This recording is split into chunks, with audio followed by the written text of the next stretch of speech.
আসসালামু আলাইকুম। ইলমা ডেলি ব্লগে সবাইকে স্বাগতম। ভাই ও বোনেরা, তোমরা যে যেখানে আছো আমার ভিডিওটা দেখলে অবশ্যই স্ক্রিপ্ট না করে দেখবা আর কমেন্টে জানাবা কিরকম হয়েছে। এই যে আজকে তোমাদের মাঝে জামা এবং সালোয়ার কাটিং নিয়ে আসলাম। এই তো দেখো, এই জামাটা কাটিং করব। তো কথা বলতে বলতে চলো এগুলো ভাঁজ করে নেই। প্রথমে আমি এই হাতার কাপড়টা কেটে আলাদা করে নেব। এই তো বন্ধুরা, আমার হাতার কাপড়টা একটু বেঁকা আছে, তাই আমি স্কেল ব্যবহার করতেছি। স্কেলটা দিয়ে আমি সোজাভাবে দাগ দিয়ে নেব। এবার আমি কাপড়টা কাটিং করে নেব। এই তো আমার কাপড়টা কাটিং হয়ে গেছে। এই যে দেখো, আলাদা করে নিলাম। এবার আমি 4 পার্ট করে ভাঁজ করে নেব জামার কাপড়টা। এই তো বন্ধুরা, আমি প্রথমে একটু সোজা করে দাগ টেনে নেব, তারপরে সবগুলো মাপ দিয়ে নেব।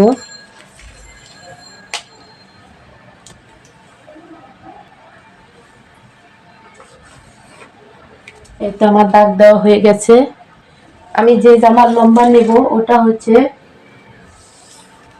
43 ইঞ্চি লম্বা ছিল, তো আমি একটু বাড়তি নেব সেলাই করার জন্য।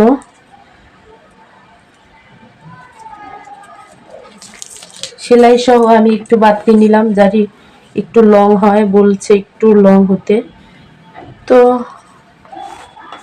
লংই দিচ্ছি জামাটা। এবার আমি কাঁধের মাপ এবং গলার মাপ নিয়ে নিচ্ছি। গলা 6 ইঞ্চি, 3 ইঞ্চি নিলাম, আর কাঁধে 4 ইঞ্চি নেব। আমি একটু কাঠটা চওড়া দেই, এ কারণে। এই তো আরমোলের 7 ইঞ্চি, 7.5 ইঞ্চি নিচ্ছি, একটু মোটা মানুষ। এই তো এখানে আমি এতটুকু নিয়ে নিচ্ছি আরমোলের শেপ দেওয়ার জন্য। এবার আমি এভাবে আরমোলের শেপটা দিয়ে নেব। তো এই জামাটা কাটিং করতেছি 44 ইঞ্চি বডির জন্য। বডির মাপটা নিয়ে নিব 4 ভাগের 1 ভাগ, 11 ইঞ্চি। আমি এইখান থেকেই সাইড ফাড়ার চিহ্নটা দেব। এই তো 13 ইঞ্চিতে নিলাম।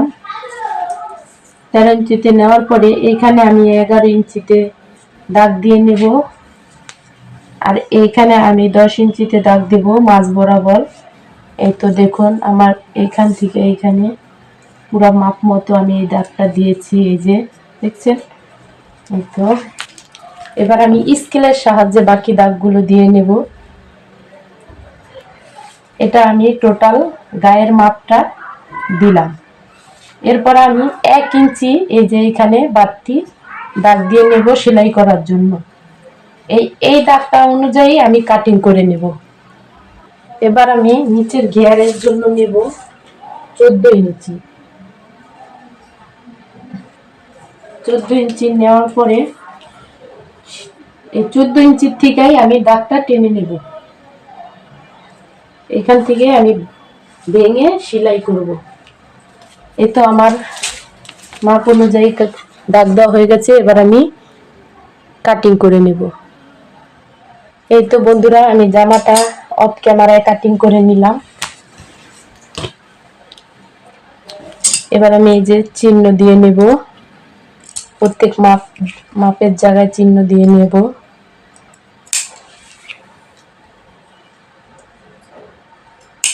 ছোট ছোট কাট দিয়ে এই চিহ্নটা বসাবো। এই তো আমার জামা কাটিং হয়ে গেছে। এবার আমি সালোয়ারটা কাটিং করতে চলে যাব। সরি বন্ধুরা, সালোয়ার কাটিং পরে করব, এখন আমি হাতাটা কাটিং করে নেব।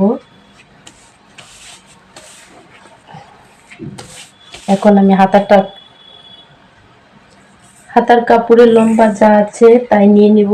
18 ইঞ্চি লম্বা আছে, এখানে আমি 3 ইঞ্চি ডাউন দিয়ে নেব। এভাবে আমি একটা শেপ দিয়ে নিচ্ছি।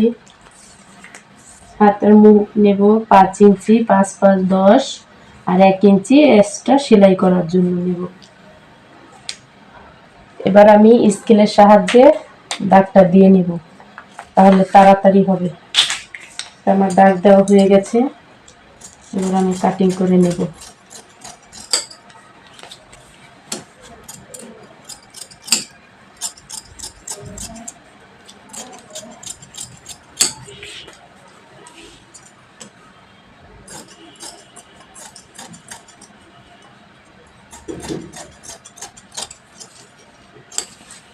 এটা আমার হাতা কমপ্লিট কাটিং করা। এবার আমি সেলোয়ার কাটিং করতে যাব। এই তো আমি এটাকে 4 পার্ট করে ভাঁজ করে নেব সেলোয়ার কাপড়টা।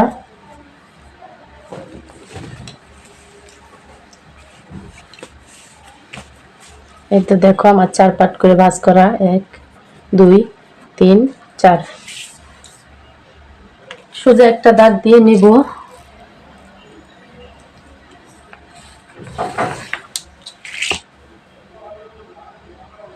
সেলোয়ারটা লম্বা হবে 38 ইঞ্চি। এই তো আমি 31 ইঞ্চি নিয়ে দাগ দিয়ে নেব 31 ইঞ্চিতে। আর এখানে আমি হাইয়ের মাপটা নিব 10 ইঞ্চিতে, আর পায়ের মুখটা নেব আমি 7 ইঞ্চিতে, আর 1 ইঞ্চি এক্সট্রা সেলাইয়ের জন্য। এবার আমি দাগ দিয়ে নেব। সরি, আবার এখানে আমি বটার জন্য 2 ইঞ্চি নেব। এই যে বটার জন্য 2 ইঞ্চি নেব। এখান থেকে ধরে আমি এভাবে একটা দাগ দিয়ে নেব।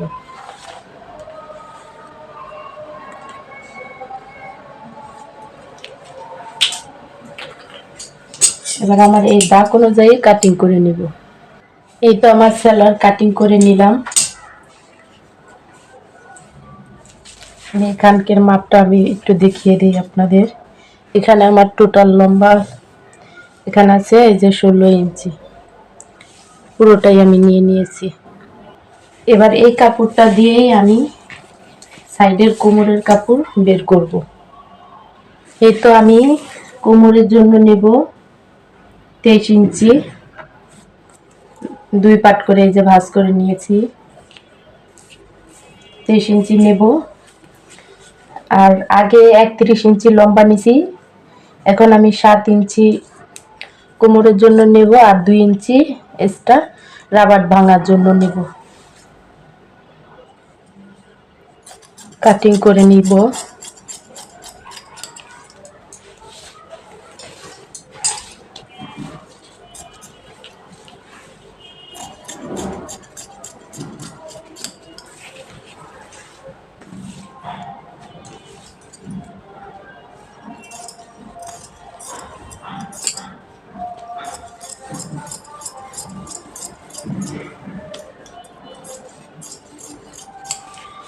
এই তো আমার কোমরের কাপড়টা কাটিং হয়ে গেছে। এবার আমি কলিটা কাটিং করে নেব। কলির জন্য এই যে 2 পাট কাপড় নিয়ে নিলাম। এবার এভাবে একটা ভাঁজ করে নেব।